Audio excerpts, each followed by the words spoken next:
결국 이 고속로 기술이라는 것과 재활용이라는 기술이 이 오클로의 핵심 기술이다, 이렇게 해석을 할 수가 있고요.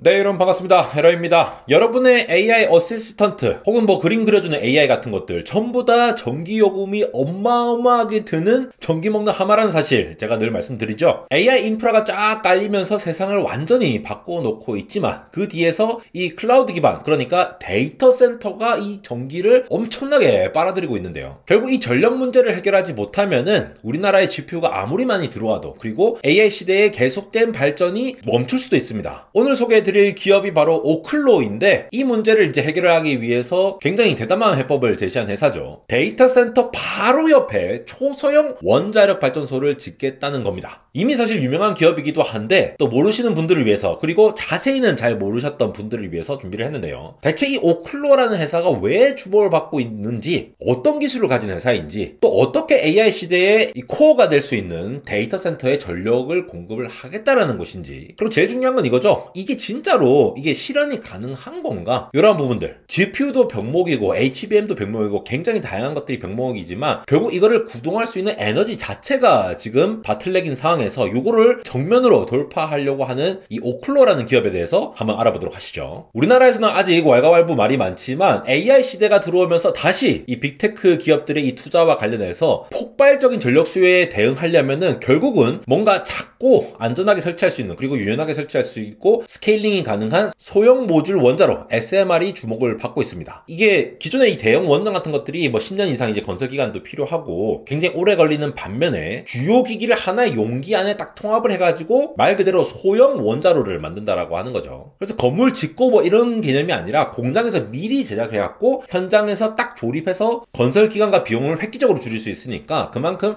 인프라를 확장하는 데 도움이 돼서 다시금 주목을 받고 있는 부분이 되겠습니다. 특히 이 분야에서 미국의 오클로 같은 민간 기업들 중심으로 이 기술 패권 경쟁이 지금 굉장히 속도를 내고 있는 상황이죠. 기본적으로 세계 최초 상업용 SMR 건설을 중국이 먼저 함으로써 미국보다 한 10년에서 15년 앞서 있다라는 평가가 나오는 상황인데, 이 AI 확산 때문에 데이터 센터의 전력 수요가 급팽창하면서 이 무탄소 기저 전원에 대한 수요가 커지는 상황이죠. 흔히 이제 기저 전원, 베이스로드 파워라고 하면은 날씨랑 시간에 무관하게 24시간 내내 안정적으로 최소한의 전력을 공급을 하는 발전원을 얘기를 하는 거고요. 그렇다 보니까 재생에너지가 주목을 받다가도 원자력이라든가 석탄, 가스 발전 같은 것들이 다시 주목을 받게 되는 거죠. 이 오클로는 고속 중성자 소형로로 이 문제를 비하인드 미터, 그러니까 현장 인접형이라고 해석을 하시면 되는데, 이 방식으로 풀겠다는 전략을 가진 기업입니다. 이 비하인드 미터라는 방식은 전력 소비 현장 바로 옆에다가 발전소를 짓겠다는 개념이에요. 이게 좋은 게 발전소가 멀리 있으면은 또 전력망을 따로 구축을 해야 되거든요. 그리고 전력망으로 전력이 공급될 때 또 에너지 소비가 있습니다. 손정망을 구축하는 비용이라든가 에너지 손실을 줄일 수 있는 방법이 바로 비하인드 미터, 데이터 센터 바로 옆에 그냥 에너지 원을 붙이겠다라는 거죠. 그래서 2025년대에 들어가지고 미국 정부의 정책이 동반으로 가속되다 보니까 이 사업화 조건이 점차 정비가 되고 있는데, 최근에도 뭐 규제 경로를 어떻게 보면 좀 현대화를 시키고 4세대 원전 연료, 할로라고 하죠. 요거를 육성을 시키겠다, 이런 정책들이 계속 나오고 있는 상황이죠, 미국 같은 경우에는. 그럼 이 오클로라는 기업이 어떤 기업인지 좀 살펴봅시다. 일단은 MIT 출신들이 창업을 했거든요. MIT 원자력공학 석사 출신인 제이콥 드위트와 캐롤라인 코크런이 공동 창업을 했고, 이 초기 투자에 오픈AI의 CEO 샘 엘트먼이 투자를 하면서 또 이사의 의장이기도 했고, 요걸로 주목을 받았던 기업이죠. 그래서 오픈AI의 에너지 기업이다, 이런 인상이 있는데, 최근에 2025년 4월에 샘 엘트먼이 사임을 하고 창업자인 드위트가 이 의장직을 승계하면서 책임 경영을 좀 강화를 해서 다시 주목을 받게 됐습니다. 이 오클로의 핵심 기술이라고 하면은 결국은 이 기존의 원전, 이 경수로하고는 다르게 중성자를 감속시키지 않고 빠른 상태 그대로 핵분열에 이용을 한다는 건데요. 이렇게 되면 이제 에너지 효율이 굉장히 높아지고 굉장히 더 다양한 핵물질을 태울 수 있게 해주거든요. 이렇게 되면은 일단은 또 안정성이 강화되는데, 온도가 올라가면서 핵분열이 저절로 줄어드는 이 음의 온도 계수 특성하고, 외부 전원이 없어지면은 자연대류로 이렇게 냉각이 되는 어떤 수동적 안전 시스템을 갖추면서 안전성을 크게 높이는 장점이 있습니다. 근데 제가 아까 다양한 핵물질을 태울 수 있다라고 말씀을 드린 게, 요게 또 핵연료 재활용하고 직결되는 거거든요. 자, 여러분, 기존 원전에서 사용하고 남은 사용 후 핵연료가 있을 거잖아요. 요거에 재활용이 가능한 핵물질이 사실 많이 남아있거든요. 근데 이 오클로의 고속로가 바로 이 사용 후 핵연료를 다시 연료를 사용하면서 에너지를 생산할 수 있다 보니까 결국 이 고속로 기술이라는 것과 재활용이라는 기술이 이 오클로의 핵심 기술이다, 이렇게 해석을 할 수가 있고요. 기본적으로 이 원자로를 판매한다, SMR을 판매한다에 그치는 것이 아니라 판매도 하고 에너지 서비스도 제공을 하는 이 풀스택 사업 모델을 갖고 있죠. 건설도 하고 소유도 하고 운영도 하는 형태인데, 쉽게 말해서 오클로가 발전소도 짓고 그거를 자기들이 직접 이제 소유를 하면서도 이걸 에너지를 공급까지 한다라는 이 통합적인 사업 모델을 얘기를 하는 겁니다.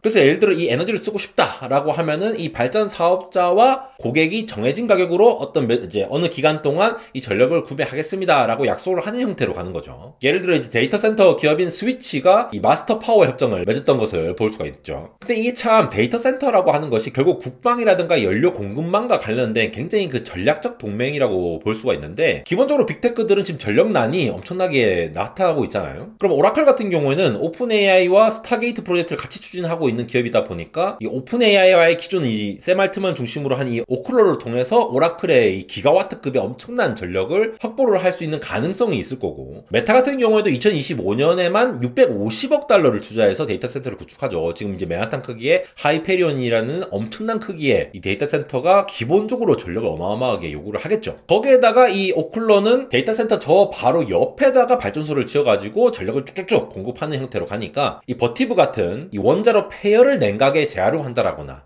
그러면서 전력 효율을 이제 극대화하는, 우리가 제가 흔히 말씀드리죠, 파워 유세지 이펙티브니스라고, PUE를 극대화하는 연구도 같이 진행을 하고 있는 것으로 보입니다. 그럼 잠시 이 영상을 만드는데 도움을 주신 광고 영상 하나 보고 가겠습니다.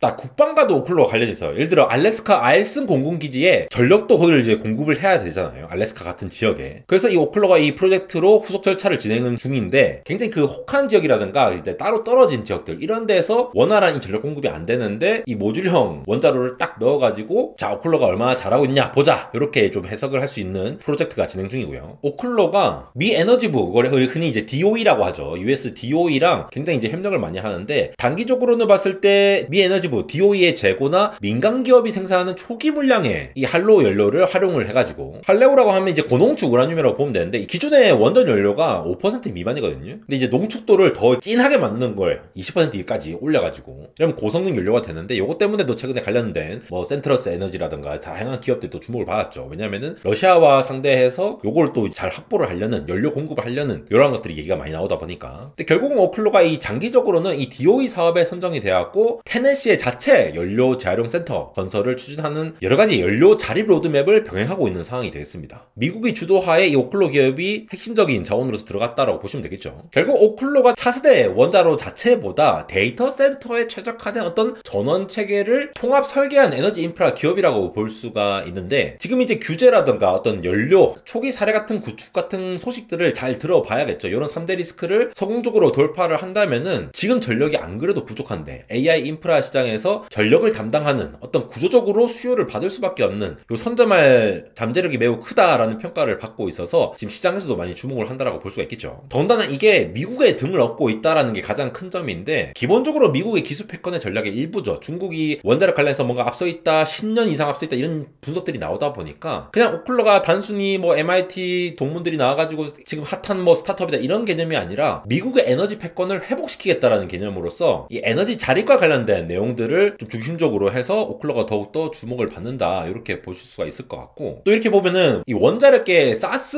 모델이거든요. 자기들이 다 건설하고 운영하고 서비스를 하고 전력을 공급하니까, 예를 들어 뭐 월 구독료를 내고 서비스를 이용하는 어떤 사스 모델처럼 특정 기간에 이 전력을 공급하겠다. 그러니까 원자로 자체를 판매하는 기업이 아니라 안정적으로 이게 무탄소 전력이라는 이 형태로 이 서비스를 구독하는 형태로 비즈니스 모델을 구축을 하고 있다 보니까, 이 원자력 산업이 장기간에 걸쳐서 원자력 발전소를 건설하고 이런 개념에서 떠나가서 모듈 형태로 이 서비스화하는 약간 비즈니스 모델이 근본적으로 변하고 있는 상징적인 사례라고 볼 수가 있죠. 그런 면에서 보면은 이 오클로의 단기 경쟁자는 다른 SMR 기업이라고 하기보다는 기존 전력망에 의존하려고 하는 데이터 센터의 기존 관성이라고 볼 수가 있는데, 아마 핵심 과제는 이렇게 될 겁니다. 우리 원자로가 우수하다, 이런 개념이 아니라 우리 서비스가 다른 기존 방식, 예를 들어 뭐 석탄 에너지 아니면 전력망을 구축하고 이런 에너지들 비해서 안정적으로 또 또 경제적으로 쓸 수 있다라는 것들을 또 어필을 잘 할 수 있는 이런 것들이 주목이 되면은 또 오클러가 굉장히 많이 성장할 수 있겠죠. 그런 관점에서 이 오클러라는 기업들 한번 AI 인프라 시장에서 굉장히 중요한 기업으로 한번 정리해 보았습니다.